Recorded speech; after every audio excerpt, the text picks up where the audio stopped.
Hello and welcome to The Gist on Strat News Global.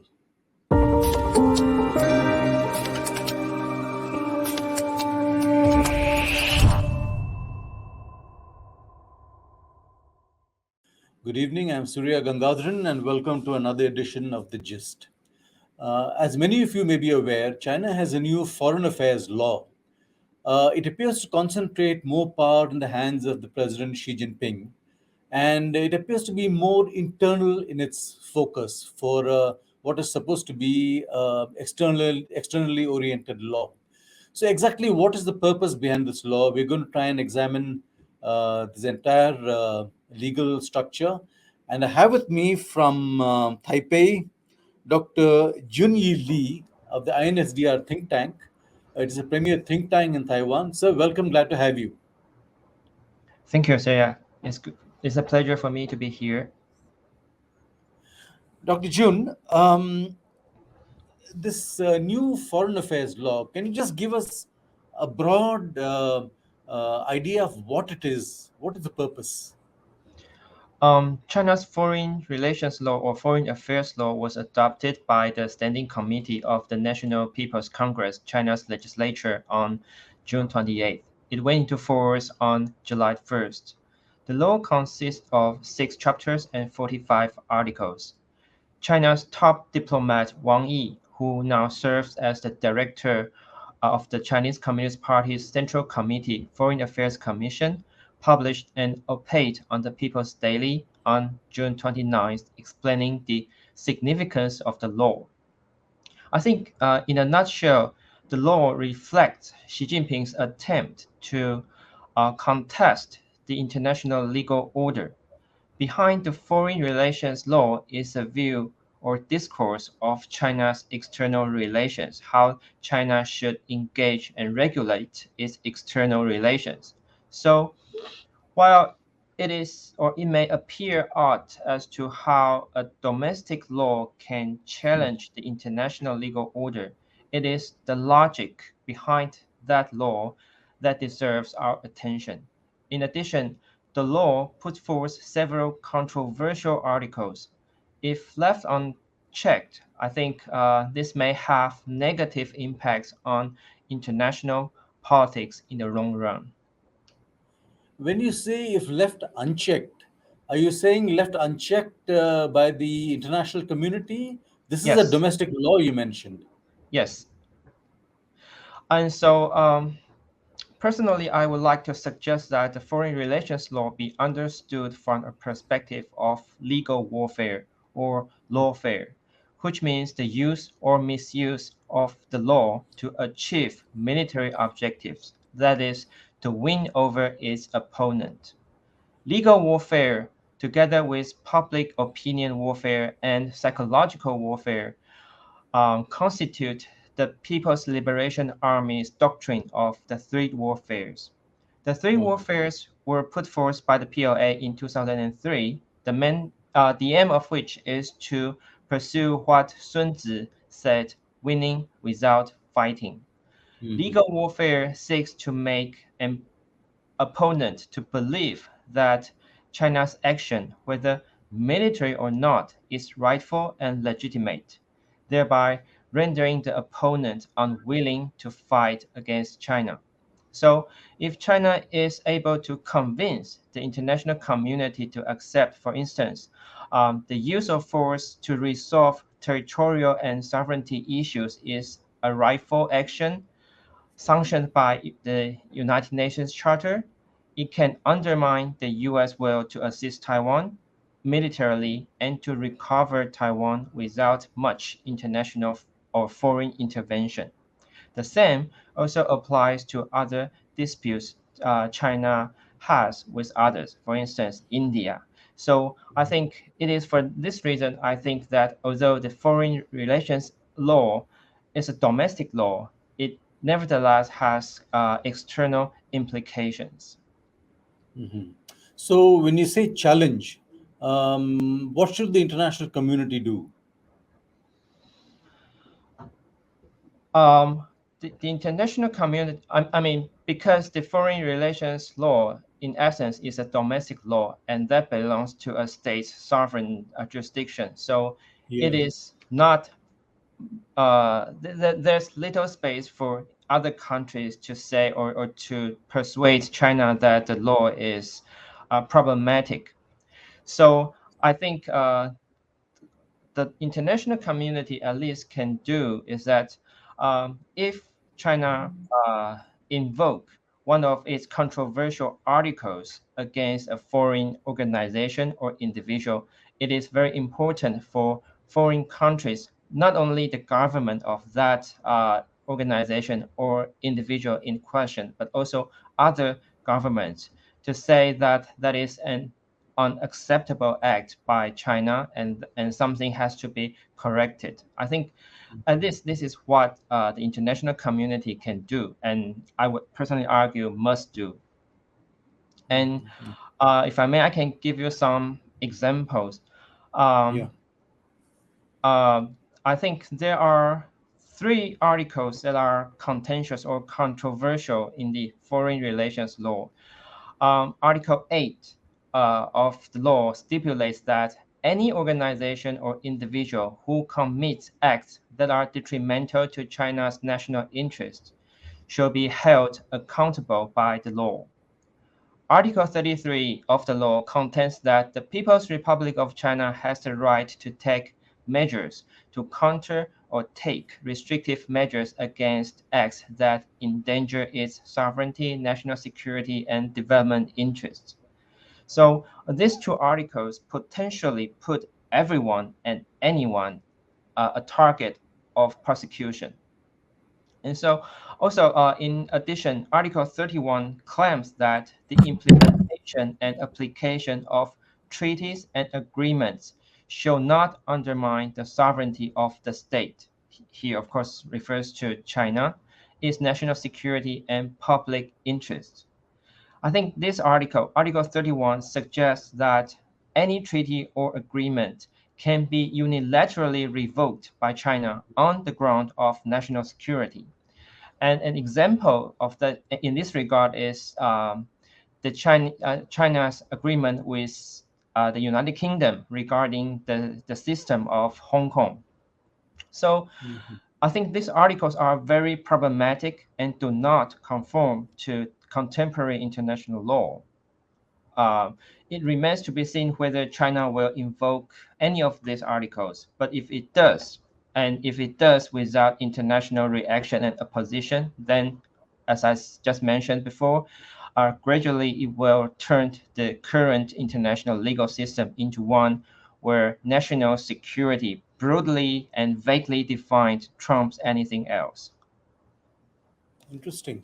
So, is there a fundamental difference between the way China sees law and the way perhaps we in India see it? Um, Yes, and I think this is the reason why I see the foreign relations law as an instance of legal warfare. Mhm.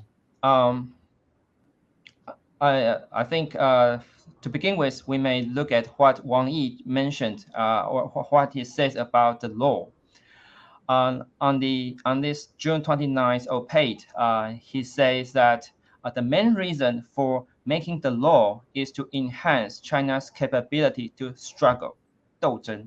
In his words, quote, China's development has entered an era where strategic opportunities and risky challenges coexist, while uncertain factors are growing. Consequently, he calls for the Chinese people to be dare to struggle and be good at struggling. And hence, law becomes a weapon. And Wang Yi proclaims that China must constantly enrich and perfect the legal toolbox and use the law as the stabilizer of the international order. Similarly, Xi Jinping in August 2018 also claimed that in China's external struggle, we must pick up the law weapon, occupy the commanding heights of the rule of law, and be there to say no to those wreckers and spoilers. So Xi Jinping's and Wang Yi's words show that China's understanding of the law is instrumental. Xi Jinping in 2015 said that whether the party or the law prevails over the other is a false question. The core of China's rule of law is the CCP's leadership. And this is the biggest difference between the Chinese system and that of the Western capitalist democracy.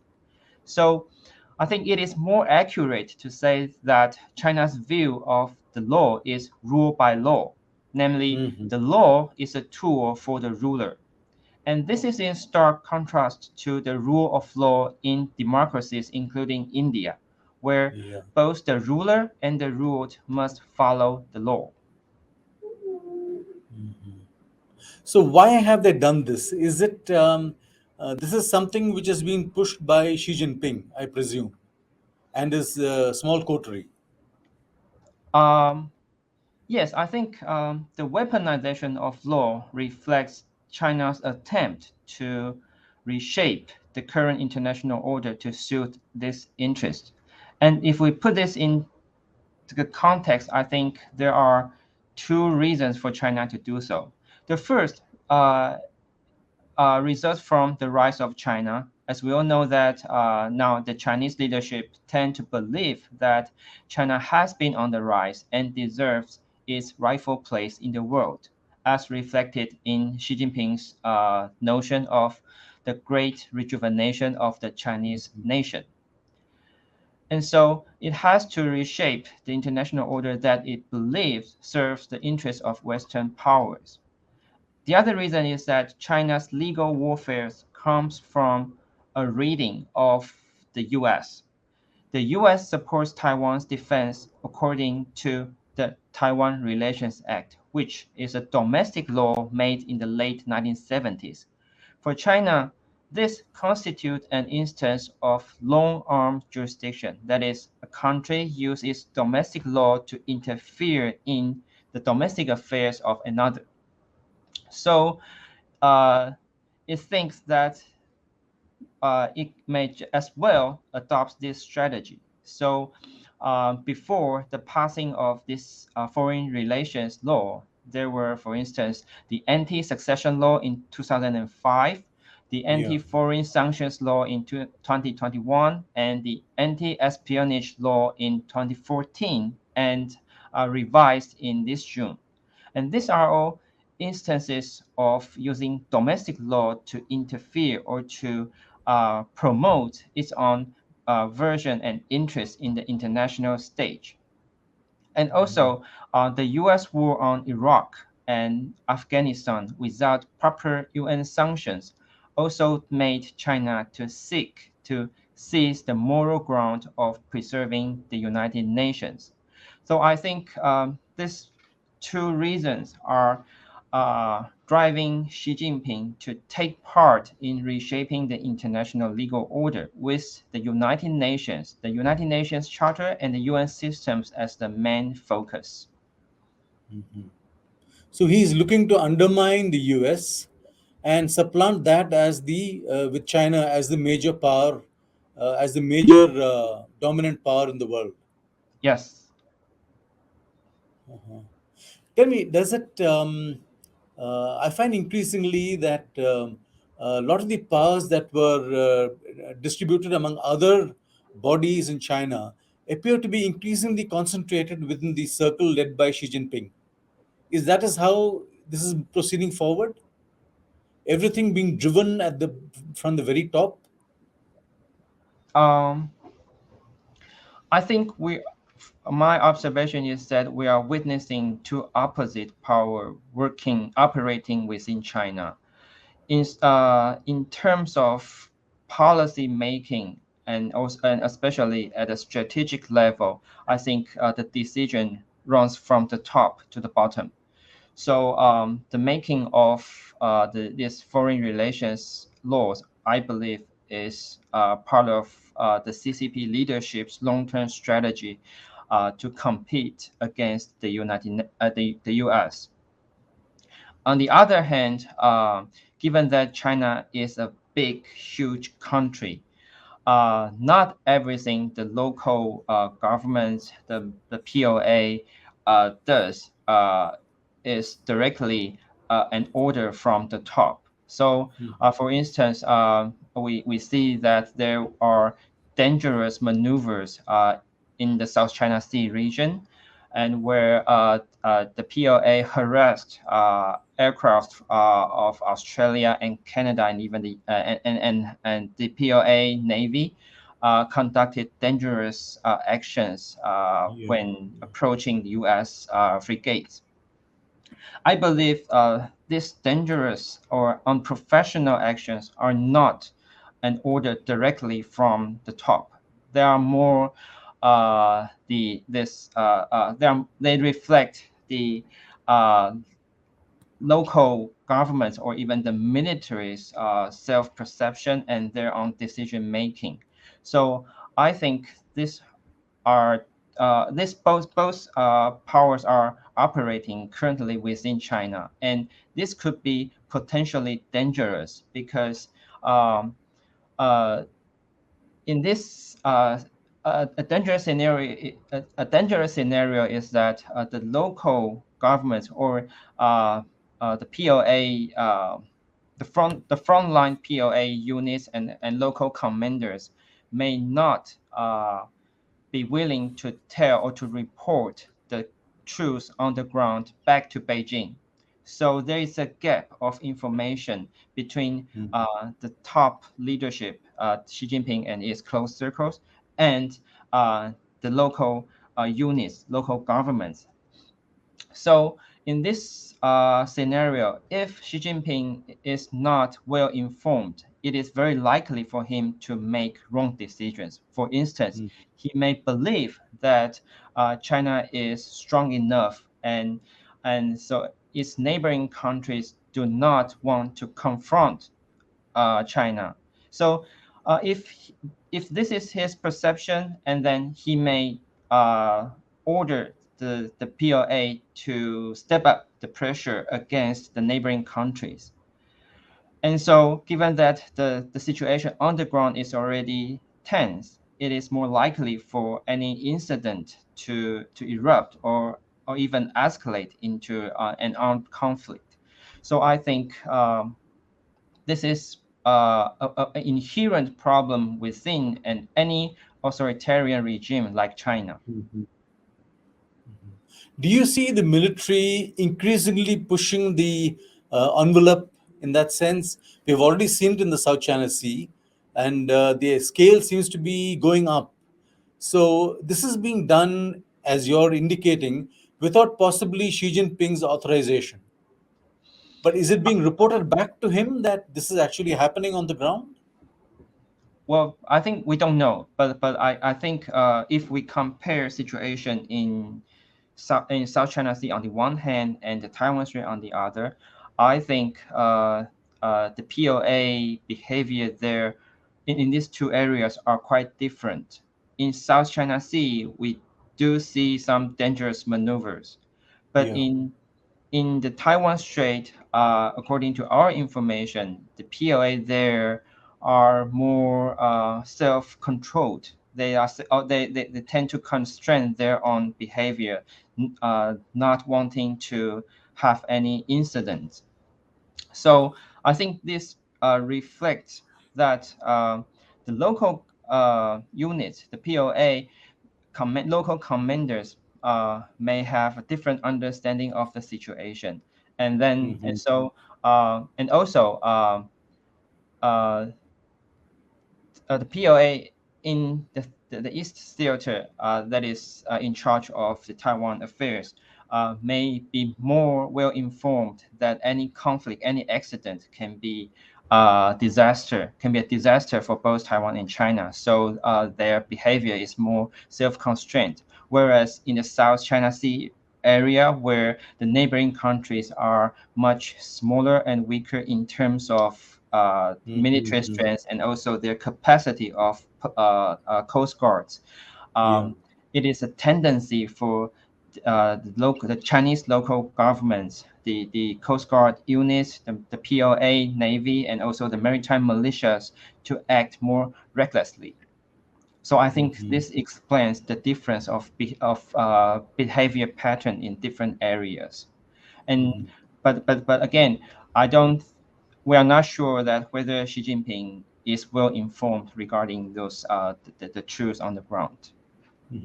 But would you say that historically the PLA has had a certain measure of perhaps freedom to do what it wants, what it sees as its core areas of interest? Sorry again, please. Historically, has the Uh-huh. PLA enjoyed a degree of autonomy from the party, or has it been always controlled closely by the party? What is your sense? Has this control tightened? Has it loosened? How is it? I think, especially under Xi Jinping's rule, the party is in. I think the party controls the army tightly, Mhm. and because we know that Xi Jinping, in the name of anti-corruption, has cleaned several high-rank generals within the POA.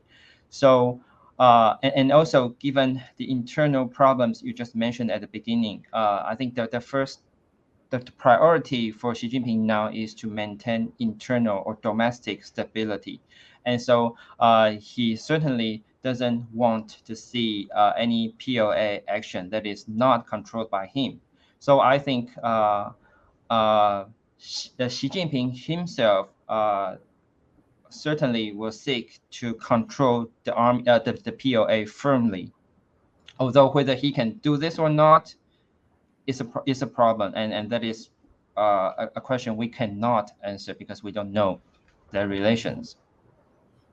I understand from the reports I've read that Xi Jinping changes the generals every year or so.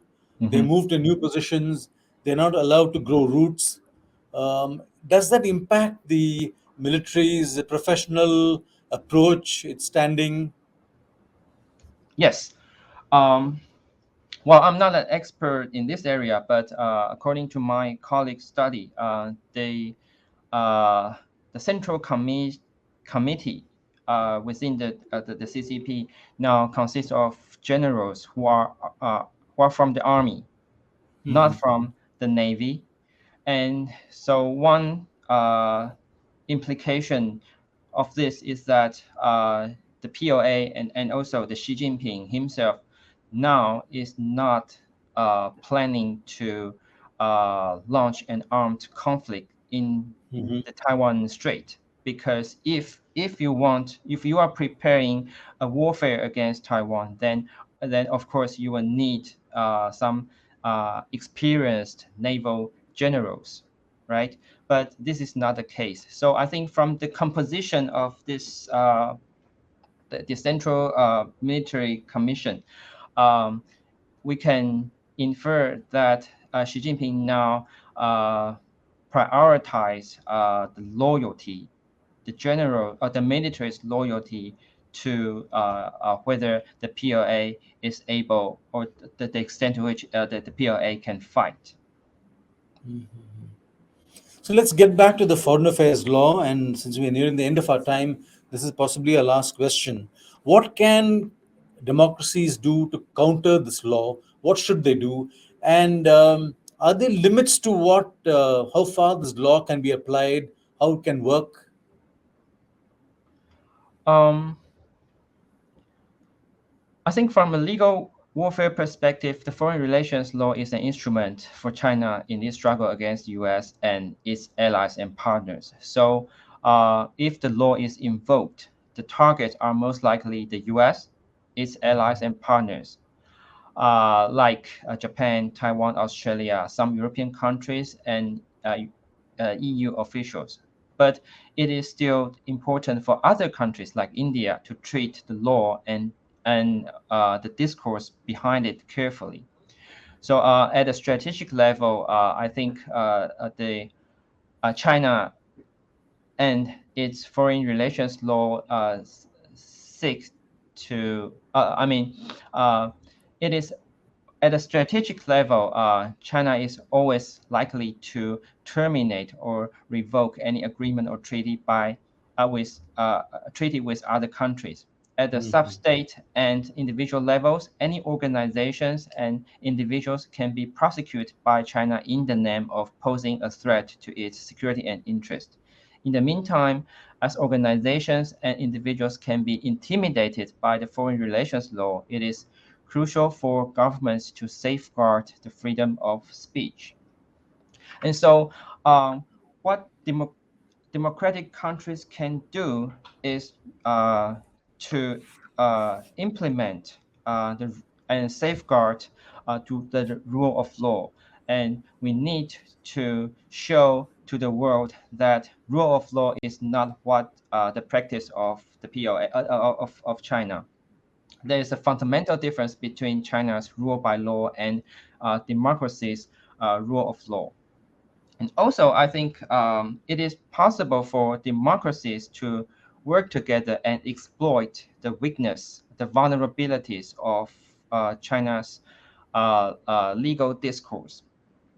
For instance, and I say that from Taiwan's perspective, some U.S. Congressmen try to contest the UN General Assembly's number 2758 resolution that is about who represents Taiwan, who represents the Republic of China in the United Nations. And I also see this as an act of legal warfare from the United States, because if it is successful, then the legitimacy on which China claims to be to have the sovereignty over Taiwan will be fundamentally challenged. So I think there are some weak points in China's legal discourse, and that can be used or exploited by democratic countries. I said that not because I want democracies to work together to challenge this UN General Assembly resolution, but to show the Chinese leadership that we democracies do have some weapons, some legal Yeah. weapons to use against China as well. So in so doing, we can ideally send a deterrence signal to China and try to dissuade the government from exploiting the international legal order.